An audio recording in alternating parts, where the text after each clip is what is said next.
ಮಹೋನ್ನತನಾದಂಥ ಪರಲೋಕದ ತಂದೆಯ ಹೆಸರಿಗೆ ಸ್ತೋತ್ರ ಉಂಟಾಗಲಿ.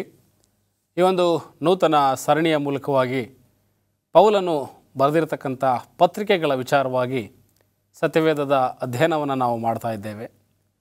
ಈ ಒಂದು ಎರಡನೆಯ ಸಂಚಿಕೆಯಲ್ಲಿ ಕೊರಿಂಥದವರಿಗೆ ಬರೆದಂಥ ಪತ್ರಿಕೆಯ ಬಗ್ಗೆ ಸ್ವಲ್ಪ ಸಮಯ ನಾವು ಸತ್ಯವೇದದಲ್ಲಿ ಧ್ಯಾನ ಮಾಡುವಾಗೆ ತಲೆಗಳನ್ನು ಬಾಗಿಸಿ ನಾವು ಪ್ರಾರ್ಥಿಸೋಣ. ಭೂಪರ ಲೋಕಗಳ ಒಡೆಯನೇ, ಈ ಒಂದು ಸತ್ಯವೇದ ಅಧ್ಯಯನವನ್ನು ನಾವು ಮಾಡುವಂಥ ಸಮಯದಲ್ಲಿ ಪೌಲನ ಬರಹಗಳ ಮೂಲಕವಾಗಿ ಇವತ್ತು ನಮ್ಮ ಕ್ರೈಸ್ತೀಯ ಆಧ್ಯಾತ್ಮಿಕ ಜೀವಿತಕ್ಕೆ ಬೇಕಾದಂಥ ಎಚ್ಚರಿಕೆಯನ್ನು, ನೀತಿಯ ಸಂದೇಶಗಳನ್ನು ದಯಪಾಲಿಸು ಸ್ವಾಮಿ. ನಿನ್ನ ಪರಿಶುದ್ಧಾತ್ಮನು ನಮ್ಮ ಸಂಗಡ ಇರಲಿ. ಈ ವಾಕ್ಯಗಳಿಂದ ನಾವು ಮಾರ್ಗದರ್ಶನವನ್ನು, ಹೆಚ್ಚಿನ ಬೆಳಕನ್ನು ಹೊಂದಿ ನಿನ್ನ ಮುಂದೆ ನಾವು ಪ್ರಕಾಶಿಸುವುದಕ್ಕೆ ನಮ್ಮನ್ನು ಬಲಪಡಿಸಿ ಎಂಬುದಾಗಿ ಕ್ರಿಸ್ತನ ಹೆಸರಿನಲ್ಲಿ ಬೇಡುತ್ತೇವೆ ತಂದೆ, ಆಮೆನ್.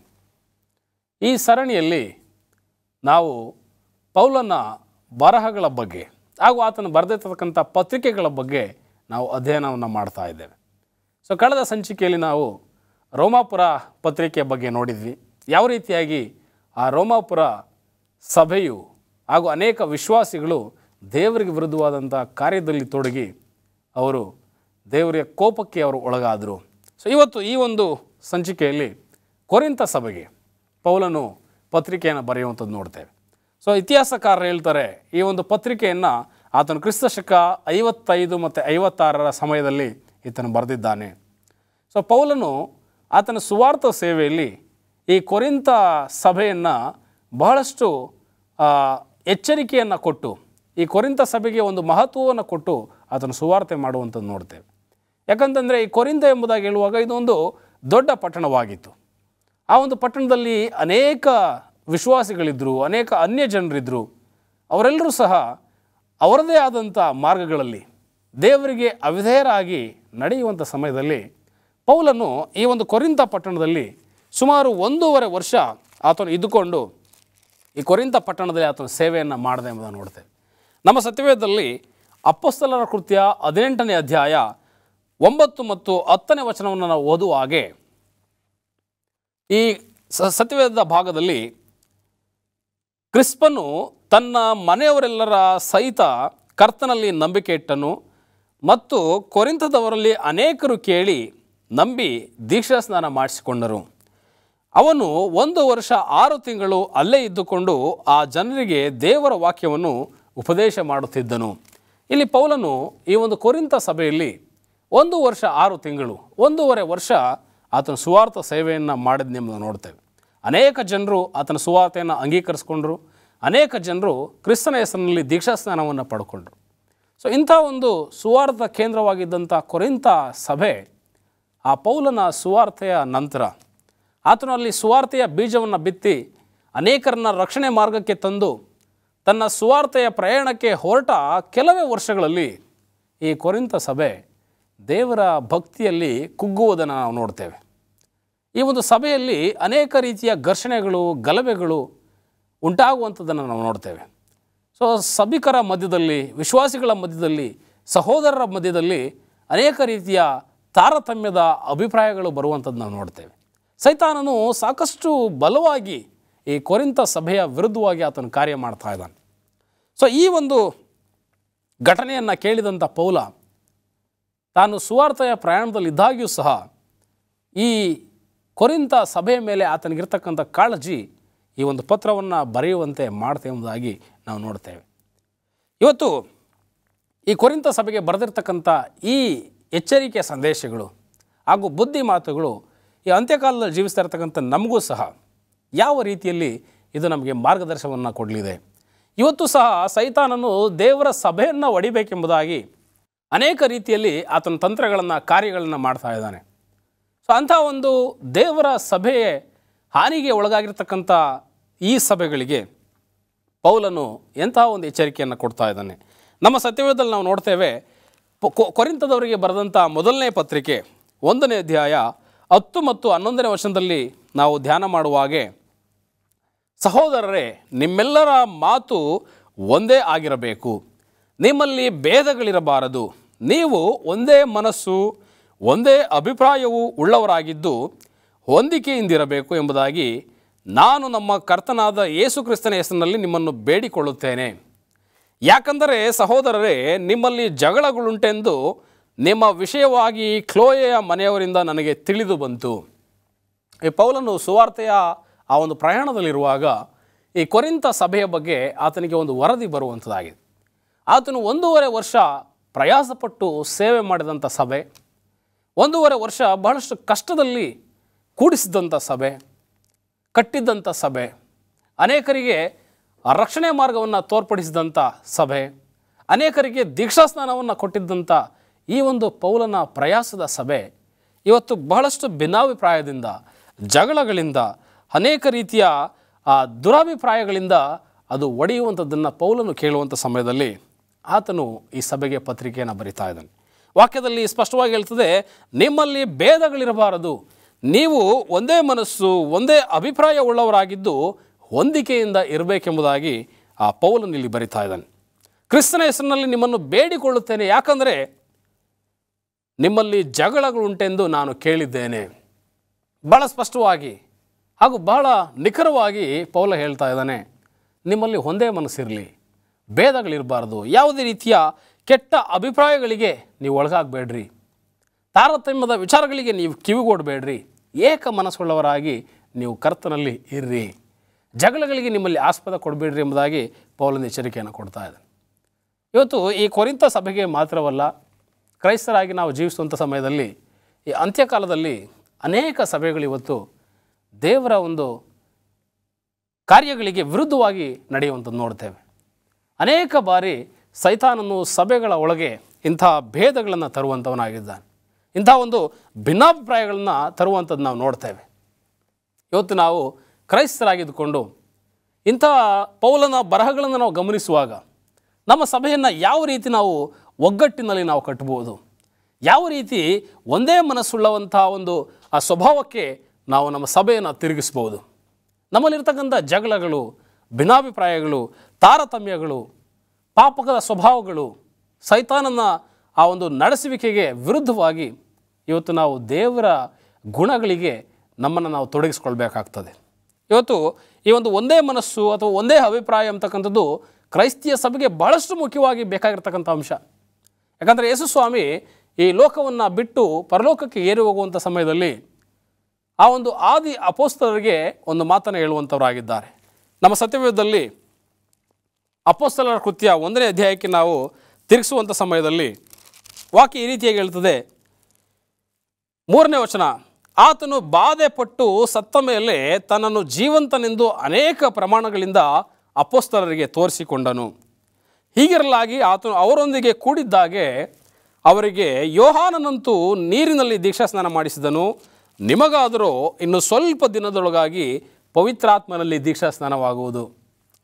ಆದ ಕಾರಣ ನೀವು ಯೆರೂಸಲೇಮನ್ನು ಬಿಟ್ಟು ಹೋಗದೆ ತಂದೆ ಮಾಡಿದಂಥ ನೀವು ನನ್ನಿಂದ ಕೇಳಿದಂಥ ವಾಗ್ದಾನಕ್ಕೆ ಕಾದುಕೊಂಡಿರಿ ಎಂದು ಅಪ್ಪಣೆ ಕೊಟ್ಟೆನು. ಇಲ್ಲಿ ಯೇಸು ಸ್ವಾಮಿ ಈ ಒಂದು ಆದಿ ಅಪೊಸ್ತಲರಿಗೆ, ನೀವು ನನ್ನಿಂದ ಕೇಳಿದಂಥ ವಾಗ್ದಾನಕ್ಕೆ ನೀವು ಕಾದುಕೊಂಡಿರ್ರಿ, ಒಗ್ಗಟ್ಟಾಗಿರ್ರಿ, ನೀವು ಚದರಿ ಹೋಗಬೇಡ್ರಿ, ಏಕ ಮನಸ್ಸುಳ್ಳವರು, ಏಕ ಅಭಿಪ್ರಾಯವುಳ್ಳವರು ಆಗಿರಿ ಎಂಬುದಾಗಿ ಯೇಸು ಸ್ವಾಮಿ ಕೊಟ್ಟಂಥ ಈ ಒಂದು ವಾಗ್ದಾನಕ್ಕೆ ಆ ಜನರು ಯಾವ ರೀತಿಯಾಗಿದ್ದರು. 14ನೇ ವಚನ ನೋಡ್ತೇವೆ, ಇವರೆಲ್ಲರೂ ಏಕ ಮನಸ್ಸಾಗಿ ದೇವರ ಪ್ರಾರ್ಥನೆಯಲ್ಲಿ ನಿರತರಾಗಿದ್ದರು. ಆ ದಿವಸದಲ್ಲಿ ಸುಮಾರು 120 ಮಂದಿ ಸಹೋದರರು ಕೂಡಿ ಬಂದಿರಲಾಗಿ ಪೇತ್ರನು ಅವರ ಮಧ್ಯದಲ್ಲಿ ಎದ್ದು ನಿಂತು ಹೀಗಂದನು. ಹಾಗೂ 2ನೇ ಅಧ್ಯಾಯ 1-2ನೇ ವಚನದಲ್ಲಿ ನೋಡ್ತೇವೆ, ಪಂಚಾಶತಮ ದಿನದ ಹಬ್ಬವು ಬಂದಿರಲಾಗಿ ಅವರೆಲ್ಲರೂ ಏಕ ಮನಸ್ಸಿನಿಂದ ಒಂದೇ ಸ್ಥಳದಲ್ಲಿ ಕೂಡಿ ಬಂದಿರೋ, ಆಗ ಬಿರುಗಾಳಿ ಬೀಸುತ್ತದೋ ಎಂಬಂತೆ ಆಕಾಶದಿಂದ ಒಂದು ಶಬ್ದವು ಅವರು ಕೂತಿದ್ದ ಮನೆಯನ್ನೆಲ್ಲ ತುಂಬಿಕೊಂಡಿತು. ಪವಿತ್ರಾತ್ಮನ ವರದಾನ ಅವರ ಮೇಲೆ ಬಂತು ಎಂಬುದಾಗಿ ನಾವು ವಾಕ್ಯದಲ್ಲಿ ನೋಡ್ತೇವೆ. ಇವತ್ತು ಯೇಸು ಸ್ವಾಮಿ ಹೇಳಿದ ರೀತಿಯಲ್ಲಿ ಆ ಶಿಷ್ಯರುಗಳು, ಆ ಆದಿ ಅಪೋಸ್ತಲರುಗಳು ಒಟ್ಟಾಗಿ ಏಕ ಮನಸ್ಸುಳ್ಳವರಾಗಿ ಒಂದೇ ಸ್ಥಳದಲ್ಲಿ ಒಮ್ಮನಸ್ಸಿನಿಂದ ಅವರು ಕೂಡಿ ಬಂದಂಥ ಸಮಯದಲ್ಲಿ ಪವಿತ್ರಾತ್ಮನ ದಾನ ಅವರಿಗೆ ಕೊಡಲ್ಪಡ್ತದೆ. ಪವಿತ್ರಾತ್ಮನ ವರಗಳನ್ನು ಅವರು ಹೊಂದಿದ್ರು, ಅನ್ಯ ಭಾಷೆಗಳಿಂದ ಅವರು ಪ್ರವಾದಿಸಿದರು, ದೇವರ ಸಂದೇಶವನ್ನು ಸಾರಿದರು, ಅನೇಕರನ್ನ ರಕ್ಷಣೆಗೆ ತಂದರು. ಈ ಎಲ್ಲ ಮಹತ್ ಕಾರ್ಯಗಳು ಸಹ ಏಕ ಮನಸ್ಸು ಅವರಲ್ಲಿದ್ದಾಗ ಮಾತ್ರ ಇದು ಸಾಧ್ಯವಾಯಿತು ಎಂಬುದನ್ನು ನೋಡ್ತೇವೆ. ಇವತ್ತು ನಮ್ಮ ಸಭೆಗಳು, ಈ ಒಂದು ಅಂತ್ಯಕಾಲದ ಸಭೆಗಳು ಯಾಕೆ ಇಂತಹ ಕಾರ್ಯಗಳನ್ನು ಸಾಧಿಸಲಿಕ್ಕೆ ಸಾಧ್ಯವಾಗ್ತಾ ಇಲ್ಲ? ಯಾಕೆ ನಾವು ದೇವರ ಸುವಾರ್ತೆಯನ್ನು ಬಹಳ ದೂರಕ್ಕೆ ತೆಗೆದುಕೊಂಡು ಹೋಗಲಿಕ್ಕೆ ಸಾಧ್ಯವಾಗ್ತಾ ಇಲ್ಲ? ಅನೇಕ ವಿಶ್ವಾಸಿಗಳನ್ನು ಸಭೆಗೆ ಸೇರಿಸಲಿಕ್ಕೆ ನಮಗೆ ಸಾಧ್ಯವಾಗ್ತಾ ಇಲ್ಲ. ಯಾಕಂದರೆ ಮೊದಲನೇದಾಗಿ ನಮ್ಮ ಸಭೆಗಳಲ್ಲಿ ಇವತ್ತು ಒಗ್ಗಟ್ಟಿಲ್ಲ. ನಮ್ಮ ಸಭೆಗಳಲ್ಲಿ ಇವತ್ತು ಏಕ ಮನಸ್ಸಿಲ್ಲ. ನಮ್ಮ ಸಭೆಗಳಲ್ಲಿ ಒಮ್ಮನಸ್ಸು, ಮತ ಅಭಿಪ್ರಾಯಗಳು ನಮ್ಮಲ್ಲಿ ಇಲ್ಲ ಎಂಬುದನ್ನು ನಾವು ನೋಡ್ತೇವೆ. ಭಿನ್ನಾಭಿಪ್ರಾಯಗಳನ್ನು ಹೊಂದಿದ್ದೇವೆ. ಅನೇಕ ರೀತಿಯ ಜಗಳಗಳಿಗೆ ಇವತ್ತು ನಾವು ಕಾರಣರಾಗಿ ಸಭೆಯ ಒಡಕಿಗೆ ನಾವು ಕಾರಣರಾಗಿದ್ದೇವೆ ಪ್ರಿಯರೇ. ಆದ್ದರಿಂದ ದೇವರು ಇವತ್ತು ನಮಗೆ ಒಗ್ಗಟ್ಟಾಗಿ ಒಮ್ಮನಸ್ಸಾಗಿ ನಾವು ದೇವರ ಬಳಿಗೆ ಬರಬೇಕೆಂಬತಕ್ಕಂಥ ಕರೆಯನ್ನು ಪೌಲನ ಮೂಲಕವಾಗಿ ಕೊಡ್ತಾ ಇದ್ದಾನೆ. ಇವತ್ತು ನಾವುಗಳು ಈ ಕರೆಯನ್ನು ಸ್ವೀಕಾರ ಮಾಡಿದಂಥ ಸಮಯದಲ್ಲಿ, ಈ ಒಂದು ಕರೆಯನ್ನು ನಾವು ಹೊಂದಿದಂಥ ಸಮಯದಲ್ಲಿ ಪೌಲನು ಕೊರಿಂಥ ಸಭೆಗೆ ಬರದ ರೀತಿಯಲ್ಲಿ ನಾವುಗಳು ಏಕ ಮನಸ್ಸುಳ್ಳವರಾಗಿ ದೇವರ ಆ ಒಂದು ಸಮ್ಮತಕ್ಕೆ ನಾವು ಬರಬೇಕೆಂಬುದಾಗಿ ವಾಕ್ಯ ತಿಳಿಸುವಂಥದ್ದಾಗಿದೆ. ನಾವು ನೋಡ್ತೇವೆ, ಏಕ ಮನಸ್ಸಿದ್ದ ಪಕ್ಷದಲ್ಲಿ ಏನು ಬೇಕಾದರೂ ನಾವು ಸಾಧಿಸಲಿಕ್ಕೆ ಸಾಧ್ಯ. ಸತ್ಯವೇದದಲ್ಲಿ ಗಿದ್ಯೋನನ ಉದಾಹರಣೆಯನ್ನು ನೋಡ್ತೇವೆ. ಮೊದಲನೇದಾಗಿ ಸುಮಾರು 10,000 ಸೈನಿಕರನ್ನು ಅವನು ಕೂಡಿಸ್ಕೊಂಡು ಯುದ್ಧಕ್ಕೆ ಹೋಗ್ತಾನೆ. ಆದರೆ ದೇವರು ಇವರಿಂದ ಸಾಧ್ಯವಿಲ್ಲ. ಆದರೆ ಕೊನೆಯದಾಗಿ ಒಮ್ಮನಸುಳ್ಳಂಥ ಕೇವಲ 300 ಜನ ಸೈನಿಕರಿಂದ ಇಡೀ ಮಿದ್ಯಾನ್ಯರ ಸೇನೆಯ ವಿರುದ್ಧವಾಗಿ ಅವರು ಯುದ್ಧದಲ್ಲಿ ಗೆದ್ದರು ಎಂಬುದಾಗಿ ನಾವು ನೋಡ್ತೇವೆ ಪ್ರಿಯರೇ. ಆದ್ದರಿಂದ ಸತ್ಯವೇದದಲ್ಲಿ ಸಾಕಷ್ಟು ಮಾರ್ಗದರ್ಶನ ಉದಾಹರಣೆಗಳು ನಮಗೆ ಕೊಡಲ್ಪಟ್ಟಿದೆ. ಈ ಒಮ್ಮನಸ್ಸಿನಿಂದ, ಏಕ ಮನಸ್ಸಿನಿಂದ, ಒಗ್ಗಟ್ಟಿನಿಂದ ಎಂಥ ಕಾರ್ಯವನ್ನು ಬೇಕಾದರೂ ನಾವು ಸಾಧಿಸ್ಬೋದು. ಇವತ್ತು ಈ ಭರವಸೆಯ ಮಾತುಗಳು, ಈ ಒಂದು ಎಚ್ಚರಿಕೆಯ ಮಾತುಗಳು ನಮಗೆ ಬಹಳ ಉತ್ತೇಜನವನ್ನು ಕೊಡಬೇಕಾಗಿದೆ. ನಮಗೆ ಪ್ರೇರಣೆಯನ್ನು ಕೊಡಬೇಕು. ಸಭೆಯನ್ನು ಹಾಳು ಮಾಡ್ತಕ್ಕಂಥ ಯಾವುದೇ ಶಕ್ತಿಗಳಿಗೆ ನಾವು ಅವಕಾಶವನ್ನು ಕೊಡಬಾರ್ದು. ಸಭೆಯನ್ನು ಒಳಿತಕ್ಕಂಥ ದುಷ್ಟ ಆಲೋಚನೆಗಳಿಗೆ, ದುಷ್ಟ ಪ್ರೇರಣೆಗಳಿಗೆ ನಾವು ಅವಕಾಶವನ್ನು ಕೊಡಬಾರ್ದು ಎಂಬುದಾಗಿ ವಾಕ್ಯ ತಿಳಿಸ್ತದೆ. ಯಾಕಂದರೆ ದೇವರ ಸಭೆಗೆ ವಿರುದ್ಧವಾಗಿ ಕಾರ್ಯ ಮಾಡ್ತಕ್ಕಂಥ, ದೇವರ ಸಭೆಯಲ್ಲಿ ಗಲಭೆಯನ್ನು ಎಬ್ಬಿಸ್ತಕ್ಕಂಥ, ದೇವರ ಸಭೆಗೆ ವಿರುದ್ಧವಾಗಿ ಕ್ರಿಯೆಗಳನ್ನು ನಡೆಸ್ತಕ್ಕಂಥ ಜನರನ್ನು ದೇವರು ಎಂದಿಗೂ ಸಹಿಸೋದಿಲ್ಲ. ಆತನ ಸಭೆಯ ವಿರುದ್ಧವಾಗಿ ಕಾರ್ಯ ಮಾಡ್ತಕ್ಕಂಥ ಜನರ ಮೇಲೆ ದೇವರ ಕೋಪ ಸದಾ ಇರುವಂಥದ್ದಾಗಿದೆ ಪ್ರೇರೆ. ಇವತ್ತು ನಾನು ದೇವರ ಸಭೆಗೆ ವಿರುದ್ಧವಾಗಿ ಕಾರ್ಯ ಮಾಡುವುದಾಗಲಿ ಅಥವಾ ದೇವರ ಸಭೆಯನ್ನು ಒಡೆಯುವಂಥ ಕೃತ್ಯಕ್ಕೆ ನಾವು ಕೈ ಹಾಕಿದಂಥ ಸಮಯದಲ್ಲಿ ದೇವರಿಂದ ಕೋಪವನ್ನು ಅನುಭವಿಸಬೇಕಾಗ್ತದೆ. ಇವತ್ತು ಅನೇಕರು ಇದರ ಒಂದು ಎಚ್ಚರಿಕೆ ಇಲ್ಲದೆ, ಇದರ ಒಂದು ಅರಿವಿಲ್ಲದೆ ದೇವರ ಸಭೆಗೆ ತೊಡಕನ್ನು ಉಂಟು ಮಾಡ್ತಾ ಇದ್ದಾರೆ. ದೇವರ ಸಭೆಯನ್ನು ಬಹಳಷ್ಟು ಕೆಟ್ಟ ದುರಾಲೋಚನೆಗಳಿಂದ, ದುಷ್ಟ ಪ್ರೇರಣೆಯಿಂದ ಸಭೆಯನ್ನು ಇಭಾಗ ಮಾಡುವ ಕೆಲಸದಲ್ಲಿ ಇವತ್ತು ಭಾಗಿಗಳಾಗಿದ್ದಾರೆ. ಆದರೆ ವಾಕ್ಯ ನಮಗೆ ತಿಳಿಸ್ತದೆ, ಅದೇ 1 ಕೊರಿಂಥ 3ನೇ ಅಧ್ಯಾಯ 7ನೇ ವಚನದಲ್ಲಿ ನಾವು ನೋಡ್ಬೋದು. ಭಾಳ ಸ್ಪಷ್ಟವಾಗಿ ಸ್ವಾಮಿ ನಮಗೆ ಹೇಳ್ತಾರೆ, ಹೀಗಿರಲಾಗಿ ನೆಡುವವನಾಗಲಿ ನೀರು ಒಯ್ಯುವವನಾಗಲಿ ವಿಶೇಷವಾದವನಲ್ಲ, ಬೆಳೆಸುವ ದೇವರೇ ವಿಶೇಷವಾದವನು. ಹಾಗೂ 17ನೇ ವಚನದಲ್ಲಿ ನಾವು ನೋಡ್ತೇವೆ, ಯಾವನಾದರೂ ದೇವರ ಆಲಯವನ್ನು ಕೆಡಿಸಿದರೆ ದೇವರು ಅವನನ್ನು ಕೆಡಿಸುವನು. ಯಾಕಂದರೆ ದೇವರ ಆಲಯವು ಪವಿತ್ರವಾದದ್ದು, ಆ ಆಲಯವು ನೀವೇ. ಇವತ್ತು ದೇವರು ಆತನ ಆಲಯವನ್ನು ಕೆಡಿಸ್ತಕ್ಕಂಥವರನ್ನು ನಾನು ಕೆಡಿಸ್ತೇನೆ. ದೇವರ ಆಲಯ ಪವಿತ್ರವಾದಂಥದ್ದು. ಅಂತಹ ಪವಿತ್ರವಾದ ಆಲಯದಲ್ಲಿ ಈ ಕೆಟ್ಟ ಕೃತ್ಯಗಳಿಗೆ ಅವಕಾಶ ಇಲ್ಲ. ಅಂತಹ ಪವಿತ್ರವಾದಂಥ, ಪರಿಶುದ್ಧವಾದಂಥ ಸನ್ನಿಧಿಯಲ್ಲಿ ದೇವರಿಗೆ ವಿರುದ್ಧವಾದ ಕಾರ್ಯವನ್ನು ಇವತ್ತು ನಾವು ಮಾಡುವಂಥ ಪಕ್ಷದಲ್ಲಿ ದೇವರು ನಮ್ಮನ್ನು ಕೆಡಿಸುವಂಥವನಾಗಿದ್ದಾನೆ. ಇವತ್ತು ಆ ನಿತ್ಯ ಜೀವದ ಬಾಧ್ಯತೆ ನಮಗಿಲ್ಲ. ಅನೇಕ ಆ ಒಂದು ಮರಣಕರವಾದಂಥ ದಂಡನೆಗೆ ನಾವು ಒಳಗಾಗಬೇಕಾಗ್ತದೆ ಪ್ರೇರೆ. ಇವತ್ತು ನಾವು ಬಹಳ ಎಚ್ಚರಿಕೆಯ ಈ ಒಂದು ವಿಷಯಗಳನ್ನು ಗಮನಿಸಬೇಕು. ಈ ಕೊರಿಂಥ ಸಭೆಯಲ್ಲಿಯೂ ಸಹ ಇಂಥದೇ ಪರಿಸ್ಥಿತಿ. ಒಬ್ಬರಿಗೊಬ್ಬರು ಅವರು ವಿರುದ್ಧವಾಗಿ ನಡ್ಕೊಳ್ತಾ ಇದ್ದಾರೆ, ಭಿನ್ನಾಭಿಪ್ರಾಯಗಳನ್ನ ಹೊಂದಿದ್ದಾರೆ, ಜಗಳಗಳು ಅವರ ಮಧ್ಯದಲ್ಲಿದೆ. ಆದರೆ ಇಂಥ ಒಂದು ಕೊರಿಂಥ ಸಭೆಗೆ ಪೌಲನು ಬಹಳಷ್ಟು ಪ್ರಯಾಸದಿಂದ ಮನಭಾರವುಳ್ಳವನಾಗಿ ಈ ಪತ್ರಿಕೆಯನ್ನು ಬರೀತಾ ಇದ್ದಾನೆ. ಇವತ್ತು ನಾವುಗಳು ಸಹ ಈ ಪತ್ರಿಕೆಯನ್ನು ಓದುವಂಥ ಸಮಯದಲ್ಲಿ, ಈ ಪತ್ರಿಕೆಯನ್ನು ಅಧ್ಯಯನ ಮಾಡುವಂಥ ಸಮಯದಲ್ಲಿ ಇಂಥ ಜಗಳಗಳಿಗೆ, ಭಿನ್ನಾಭಿಪ್ರಾಯಗಳಿಗೆ ನಾವು ಅವಕಾಶವನ್ನು ಕೊಡದೆ ಒಗ್ಗಟ್ಟಾಗಿ ಒಮ್ಮನಸ್ಸಿನಿಂದ ಏಕಮನಸ್ಸುಳ್ಳವರಾಗಿ ನಾವು ಹೋಗುವಾಗ ಪವಿತ್ರಾತ್ಮನ ದಾನವನ್ನು ಸಹ ನಮ್ಮ ಸಭೆಗೆ ನಾವು ಹೊಂದ್ಕೊಳ್ಬೋದು. ಅನೇಕ ಅದ್ಭುತ ಕಾರ್ಯಗಳನ್ನು, ಶ್ರೇಷ್ಠ ಕಾರ್ಯಗಳನ್ನು ನಮ್ಮ ಸಭೆಯಲ್ಲಿ ನಾವು ಮಾಡ್ಬೋದು. ಅನೇಕ ಆತ್ಮಗಳನ್ನು ನಾವು ಸಭೆಗೆ ತರುವಂಥ ಕೆಲಸದಲ್ಲಿ ನಾವು ಭಾಗಿಗಳಾಗ್ಬೋದು ಎಂಬುದಾಗಿ ಹೇಳ್ತಾನೆ. ಆದ್ದರಿಂದ ಇವತ್ತು ನಾವು ಒಮ್ಮನಸ್ಸಾಗಿದ್ದಂಥ ಪಕ್ಷದಲ್ಲಿ ಎಂಥ ದೊಡ್ಡ ಕಾರ್ಯವನ್ನು ಬೇಕಾದರೂ ನಾವು ಸಾಧಿಸಲಿಕ್ಕೆ ಸಾಧ್ಯ. ಒಂದು ಸಾರಿ 1-2 ಪುಟ್ಟ ಮಕ್ಕಳು ಒಂದು ರೈಲ್ವೆ ಟ್ರ್ಯಾಕ್ ಮೇಲೆ ಅವರು ಆಟವಾಡುವಂಥದ್ದನ್ನು ಒಬ್ಬ ವ್ಯಕ್ತಿ ಗಮನಿಸ್ತಾನೆ. ಅದು ಬಹಳಷ್ಟು ವರ್ಷಗಳಿಂದ ಯಾವುದೇ ರೈಲು ಓಡಾಡದೆ ಪಾಳು ಬಿದ್ದಿದ್ದಂಥ ಒಂದು ರೈಲ್ವೆ ಟ್ರ್ಯಾಕ್ ಆಗಿರ್ತದೆ. ಸೊ ಆ ರೈಲ್ವೆ ಟ್ರ್ಯಾಕ್ ಮೇಲೆ ಇಬ್ಬರು ಚಿಕ್ಕ ಚಿಕ್ಕ ಮಕ್ಕಳುಗಳು ಆ ಟ್ರ್ಯಾಕ್ ಮೇಲೆ ನಡೆಯೋದಕ್ಕೆ ಅವರು ಭಾಳಷ್ಟು ಪ್ರಯಾಸ ಪಡ್ತಾ ಇರ್ತಾರೆ. ಆ ಟ್ರ್ಯಾಕ್ಗಳ ಮೇಲೆ ನಡ್ಕೊಂಡು ಹೋಗುವಾಗ ಕೆಲವು ಸಾರಿ ಅವರು ಸ್ವಲ್ಪ ದೂರ ಅಷ್ಟೇ ನಡೀತಾರೆ, ಮತ್ತು ಕೆಳಗಡೆ ಅವರು ಬೀಳುವಂಥದ್ದು ನೋಡ್ತೇವೆ. ಸೊ ಈ ರೀತಿಯಾಗಿ ಅವರು ಆಟಗಳನ್ನು ಆಡುವಾಗ ಆ ಟ್ರ್ಯಾಕ್ ಮೇಲೆ ನಡೆಯೋದಕ್ಕೆ ಭಾಳಷ್ಟು ಪ್ರಯಾಸ ಪಡುವಂಥ ಮಕ್ಕಳನ್ನು ನೋಡಿದಂಥ ಆ ಒಬ್ಬ ವ್ಯಕ್ತಿ ಆ ಮಕ್ಕಳ ಬಳಿಗೆ ಬಂದು ಒಂದು ಮಾತು ಹೇಳ್ತಾರೆ, ಮಕ್ಕಳೇ, ನೀವು ಆ ರೈಲ್ವೆ ಹಳಿಗಳ ಮೇಲೆ ನಡಿಬೇಕೆಂಬುದಾಗಿ ನೀವು ಬಯಸ್ತೀರೋ? ಆ ಮಕ್ಕಳು, ಹೌದು ಅಂಕಲ್, ನಾವು ಆ ರೈಲ್ವೆ ಹಳಿ ಮೇಲೆ ಭಾಳಷ್ಟು ದೂರ ನಡಿಬೇಕೆಂಬುದಾಗಿ ನಮ್ಗೆ ಆಸೆ ಇದೆ, ಆದರೆ ಸ್ವಲ್ಪ ದೂರ ಹೋಗುವಾಗಲೇ ನಾವು ಕೆಳಗಡೆ ಬೀಳುವಂಥ ಪರಿಸ್ಥಿತಿ ಬರ್ತಾ ಇದೆ. ಆಗ ಆ ವ್ಯಕ್ತಿ ಹೇಳ್ತಾನೆ, ನಾನು ಹೇಳ್ದಂಗೆ ನೀವು ಮಾಡಿರಿ, ಈ ರೈಲ್ವೆ ಹಳಿಗಳ ಮೇಲೆ ನೀವು ಆರಾಮವಾಗಿ ನೀವು ನಡ್ಕೊಂಡು ಹೋಗ್ಬೋದು. ಸರಿ, ಆಯಿತು, ನಾವು ಮಾಡ್ತೇವೆ.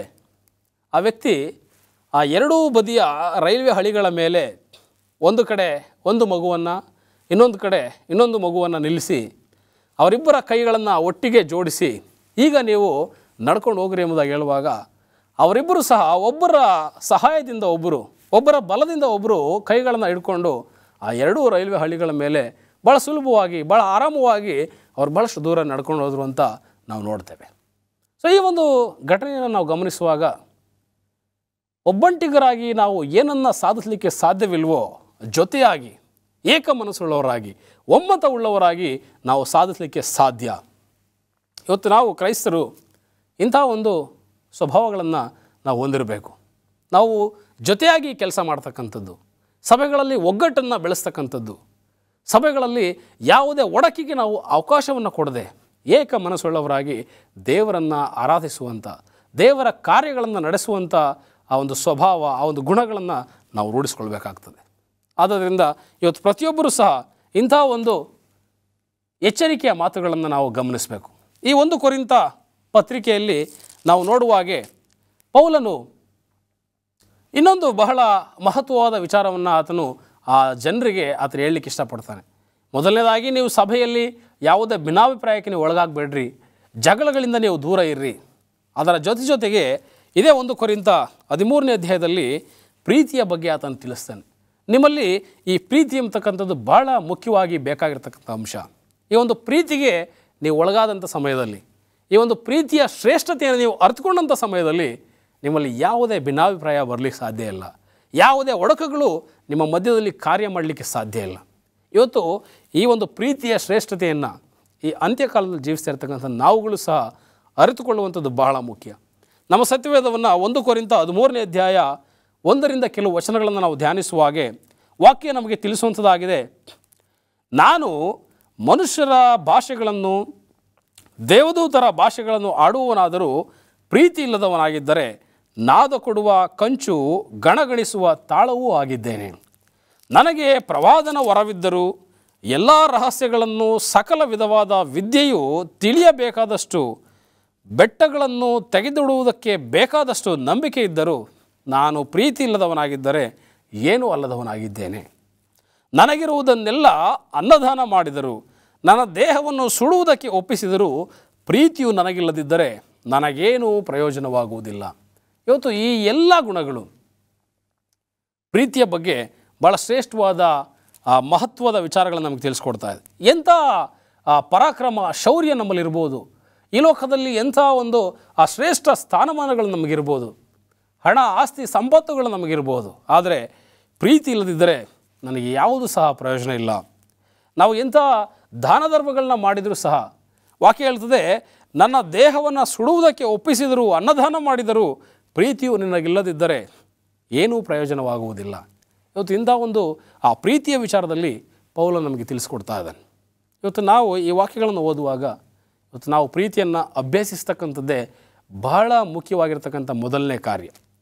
ಇವತ್ತು ಸಭೆಗಳಿಗೆ ನಾವು ಬರುವಂಥ ಸಮಯದಲ್ಲಿ, ವಿಶ್ವಾಸಿಗಳನ್ನು ನಾವು ಸಂಧಿಸುವಂಥ ಸಮಯದಲ್ಲಿ, ಅನ್ಯರ ಮಧ್ಯೆ ನಾವು ವ್ಯವಹರಿಸುವಂಥ ಸಮಯದಲ್ಲಿ ಈ ಪ್ರೀತಿಯನ್ನು ನಾವು ತೋರ್ಪಡಿಸಬೇಕು. ಯಾಕಂದರೆ ಈ ಪ್ರೀತಿಯು ದೇವರ ಒಂದು ಸ್ವಾಭಾವಿಕ ಗುಣವಾಗಿದೆ. ಒಂದು ಯೋಹಾನ 4ನೇ ಅಧ್ಯಾಯ 4ನೇ ವಚನದಲ್ಲಿ ನೋಡ್ತೇವೆ, ದೇವರು ಪ್ರೀತಿ ಸ್ವರೂಪಿ, ಯಾರಲ್ಲಿ ಪ್ರೀತಿ ಇಲ್ವೋ ಅವನು ದೇವರನ್ನು ಬಲ್ಲವನಲ್ಲ ಎಂಬುದಾಗಿ ಹೇಳ್ತಾರೆ. ನಾವೆಲ್ಲರೂ ಸಹ ಪ್ರೀತಿಸುವ ಹಂಗಿನಲ್ಲಿದ್ದೇವೆ ಎಂಬುದಾಗಿ ಯೋಹಾನನ ಒಂದು ಪತ್ರಿಕೆಯಲ್ಲಿ ನಾವು ನೋಡುವಂಥವರಾಗಿದ್ದೇವೆ ಪ್ರೇರೆ. ಇವತ್ತು ನಾವುಗಳು ಇಂಥ ಒಂದು ಪ್ರೀತಿಯನ್ನು ನಾವು ಅಭ್ಯಸಿಸಬೇಕು. ದೇವರ ಒಂದು ಸ್ವರೂಪವಾಗಿರ್ತಕ್ಕಂಥ ಈ ಪ್ರೀತಿ ಇವತ್ತು ಕ್ರೈಸ್ತರ ಅಂತ ನಮ್ಮ ಜೀವಿತಕ್ಕೂ ಸಹ ಬಹಳ ಪ್ರಾಮುಖ್ಯವಾಗಿದೆ. ಇವತ್ತು ದೇವರ ಒಂದು ಆ ಮಹಾನ್ ಕಾನಾನನ್ನು ಪರಲೋಕವನ್ನು ನಾವು ಸೇರುವಂಥ ಸಮಯದಲ್ಲಿ, ದೇವರ ಸಮ್ಮುಖಕ್ಕೆ ಸಮೀಪಕ್ಕೆ ನಮ್ಮನ್ನು ನಾವು ತೆಗೆದುಕೊಂಡು ಹೋಗುವಂಥ ಸಮಯದಲ್ಲಿ ಈ ಪ್ರೀತಿಯನ್ನು ನಾವು ಅಭ್ಯಸಿಸ್ತಕ್ಕಂಥದ್ದು ಬಹಳ ಮುಖ್ಯ. ಮುಂದೆ ವಾಕ್ಯ ನೋಡ್ತೇವೆ, ಪ್ರೀತಿ ಬಹು ತಾಳ್ಮೆಯುಳ್ಳದ್ದು, ಪ್ರೀತಿ ದಯೆ ತೋರಿಸುವುದು, ಪ್ರೀತಿಯು ಹೊಟ್ಟೆ ಕಿಚ್ಚು ಪಡುವುದಿಲ್ಲ, ಹೊಗಳಿಕೊಳ್ಳುವುದಿಲ್ಲ, ಉಬ್ಬಿಕೊಳ್ಳುವುದಿಲ್ಲ, ಮರ್ಯಾದೆಗೆಟ್ಟು ನಡೆಯುವುದಿಲ್ಲ, ಸ್ವಪ್ರಯೋಜನವನ್ನು ಚಿಂತಿಸುವುದಿಲ್ಲ, ಸಿಟ್ಟುಗೊಳ್ಳುವುದಿಲ್ಲ, ಅಪಕಾರವನ್ನು ಮನಸ್ಸಿನಲ್ಲಿ ಇಟ್ಟುಕೊಳ್ಳುವುದಿಲ್ಲ, ಅನ್ಯಾಯವನ್ನು ನೋಡಿ ಸಂತೋಷ ಪಡದೆ ಸತ್ಯಕ್ಕೆ ಜಯವಾಗುವಲ್ಲಿ ಸಂತೋಷ ಪಡುತ್ತದೆ, ಎಲ್ಲವನ್ನೂ ಅಡಗಿಸಿಕೊಳ್ಳುತ್ತದೆ, ಎಲ್ಲವನ್ನೂ ನಂಬುತ್ತದೆ, ಎಲ್ಲವನ್ನೂ ನಿರೀಕ್ಷಿಸುತ್ತದೆ, ಎಲ್ಲವನ್ನೂ ಸಹಿಸಿಕೊಳ್ಳುತ್ತದೆ. ಇವತ್ತು ಪ್ರೀತಿಗೆ ಇಷ್ಟು ಗುಣಲಕ್ಷಣಗಳಿದೆ. ಆ ಪ್ರೀತಿ ಬಹು ತಾಳ್ಮೆಯುಳ್ಳಂಥದ್ದು, ಅದು ದಯೆಯನ್ನು ತೋರಿಸುವಂಥದ್ದು, ಅದು ಹೊಟ್ಟೆ ಕಿಚ್ಚು ಪಡುವುದಿಲ್ಲ, ಉಬ್ಬಿಕೊಳ್ಳುವುದಿಲ್ಲ, ಹೊಗಳಿಕೊಳ್ಳುವುದಿಲ್ಲ, ಮರ್ಯಾದೆಗೆಟ್ಟು ನಡೆಯುವುದಿಲ್ಲ. ಇವತ್ತು ಈ ಗುಣಗಳು ಕ್ರೈಸ್ತರ ಅಂತ ನಮ್ಮಲ್ಲಿರಬೇಕು. ನಾವು ಪ್ರೀತಿಯನ್ನು ತೋರಿಸುವಂಥ ಸಮಯದಲ್ಲಿ ತಾಳ್ಮೆ ನಮ್ಮಲ್ಲಿರಬೇಕು, ದಯೆಯನ್ನು ತೋರಿಸುವಂಥ ಹಂಗಿನಲ್ಲಿ ನಾವು ಇರಬೇಕು, ಉಬ್ಬಿಕೊಳ್ಳದೆ ಮರ್ಯಾದೆಗೆಟ್ಟು ನಡೆದೇ ಈ ಎಲ್ಲ ಕಾರ್ಯಗಳನ್ನು ನಾವು ನಮ್ಮ ಜೀವಿತದಲ್ಲಿ ಅನುಸರಿಸಿ ನಡೆಯಬೇಕು. ಇವತ್ತು ದೇವರ ವಿಷಯದಲ್ಲಿ ನೋಡುವ ಸಮಯದಲ್ಲಿ ದೇವರು ಸಹ ಈ ಲೋಕವನ್ನು ಭಾಳಷ್ಟು ಪ್ರೀತಿ ಮಾಡಿದರು. ಒಂದು ವೇಳೆ ದೇವರಿಗೆ ಈ ಲೋಕದ ಮೇಲೆ ಪ್ರೀತಿ ಇಲ್ಲ ಅಂತ ಹೇಳಿದರೆ ನಾವು ಯಾರು ಸಹ ಬದುಕಿರ್ಲಿಕ್ಕೆ ಸಾಧ್ಯ ಇಲ್ಲ. ಪಾಪದ ಫಲವಾಗಿರ್ತಕ್ಕಂಥ ಆ ನರಕದ ಬೆಂಕಿಯಲ್ಲಿ ನಾವು ಇರಬೇಕಾದಂಥ ಪರಿಸ್ಥಿತಿ ಇತ್ತು. ಆದರೆ ವಾಕ್ಯದಲ್ಲಿ ನೋಡುವ ಹಾಗೆ ಯೋಹಾನನ ಸುವಾರ್ತೆ 3ನೇ ಅಧ್ಯಾಯ 16ನೇ ವಚನದಲ್ಲಿ ದೇವರು ಲೋಕದ ಮೇಲೆ ಎಷ್ಟೋ ಪ್ರೀತಿಯನ್ನಿಟ್ಟು ತನ್ನ ಒಬ್ಬನೇ ಮಗನನ್ನು ಕೊಟ್ಟನು, ಆತನನ್ನು ನಂಬುವ ಒಬ್ಬನಾದರೂ ನಾಶವಾಗದೆ ಎಲ್ಲರೂ ನಿತ್ಯ ಜೀವನ ಪಡೆಯಬೇಕೆಂದು ಆತನನ್ನು ಕೊಟ್ಟನು. ದೇವರು ಲೋಕದ ಮೇಲೆ ಎಷ್ಟೋ ಪ್ರೀತಿಯನ್ನು ಇಟ್ಟಿದ್ದಾನೆ. ಇವತ್ತು ಮನುಷ್ಯರು ದೇವರಿಗೆ ವಿರುದ್ಧವಾಗಿ ನಡೆದಂಥ ಸಮಯದಲ್ಲಿಯೂ ಸಹ, ದೇವರಿಗೆ ವಿರುದ್ಧ ಆಗಿ ಪಾಪವನ್ನು ಮಾಡಿದಂಥ ಸಮಯದಲ್ಲಿಯೂ ಸಹ, ದೇವರಿಂದ ದೂರ ಹೋದಂಥ ಸಮಯದಲ್ಲಿಯೂ ಸಹ ದೇವರವನ್ನು ಪ್ರೀತಿಸುವನಾಗಿದ್ದಾನೆ.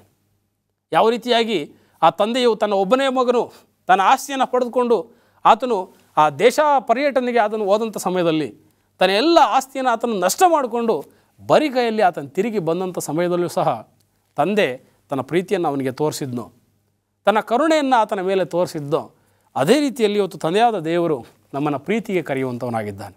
ಈ ಕೊರಿಂಥ ಸಭೆಗೆ ಈ ಪ್ರೀತಿಯ ಅವಶ್ಯಕತೆ ಭಾಳಷ್ಟಿತ್ತು.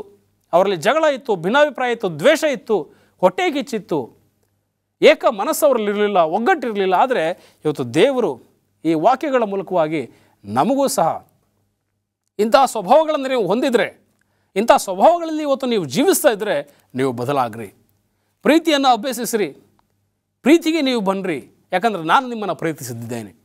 ಯೇಸು ಸ್ವಾಮಿಯವರು ಆ ಶಿಲ್ಬೆ ಮೇಲಿರುವಾಗಲೂ ಸಹ ಆ ಒಂದು ಘೋರವಾದಂಥ ಪಾಪದ ಭಾರವನ್ನು ತಮ್ಮ ಮೇಲೆ ಹೊತ್ಕೊಂಡಂಥ ಸಮಯದಲ್ಲಿಯೂ ಸಹ ಆ ಎಲ್ಲ ಹಿಂಸೆಗಳನ್ನು, ನಿಂದೆಗಳನ್ನು, ಅವಮಾನಗಳನ್ನು ಅನುಭವಿಸುವಾಗಲೂ ಸಹ ದೇವರೇ ಇವರು ಏನು ಮಾಡ್ತಾ ಇದ್ದಾರೆ ಅವ್ರಿಗೆ ಗೊತ್ತಿಲ್ಲ, ಇವ್ರನ್ನ ಕ್ಷಮಿಸಿರಿ, ಎಂಥ ಒಂದು ಪ್ರೀತಿಯನ್ನು ಯೇಸು ಸ್ವಾಮಿ ಇವತ್ತು ತನ್ನ ಜನರ ಮೇಲೆ ತೋರಿಸಿದ್ದಾನೆ. ಪ್ರಿಯರೇ, ಇವತ್ತು ನಾವುಗಳು ಸಹ ಅಂಥ ಒಂದು ಪ್ರೀತಿಯ ಸ್ಮಾರಕವಾಗಿರ್ತಕ್ಕಂಥ ಕ್ರಿಸ್ತನನ್ನು ನಾವು ಅನುಸರಿಸಿ ನಡೆಯಬೇಕಾಗ್ತದೆ.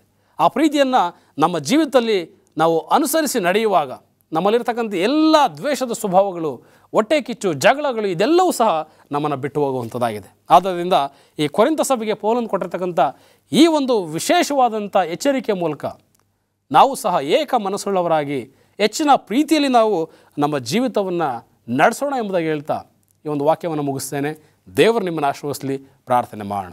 ಭೂಪರ ಲೋಕಗಳ ಒಡೆಯನೇ, ಕೊರಿಂಥ ಸಭೆಯಲ್ಲಿರ್ತಕ್ಕಂಥ ಆ ದ್ವೇಷದ ಮನಸ್ಥಿತಿ ಇವತ್ತು ನಮ್ಮಲ್ಲೂ ಸಹ ಇದ್ದ ಪಕ್ಷದಲ್ಲಿ ಆ ದ್ವೇಷದ ಮನಸ್ಥಿತಿಯನ್ನು ಪ್ರೀತಿಯನ್ನಾಗಿ ನೀನು ಮಾರ್ಪಡಿಸೆಂಬುದಾಗಿ ಕ್ರಿಸ್ತನ ಹೆಸರಿನಲ್ಲಿ ಬೇಡ್ಕೊಳ್ತೀನಿ ತಂದೆ. ಆಮೇನ್.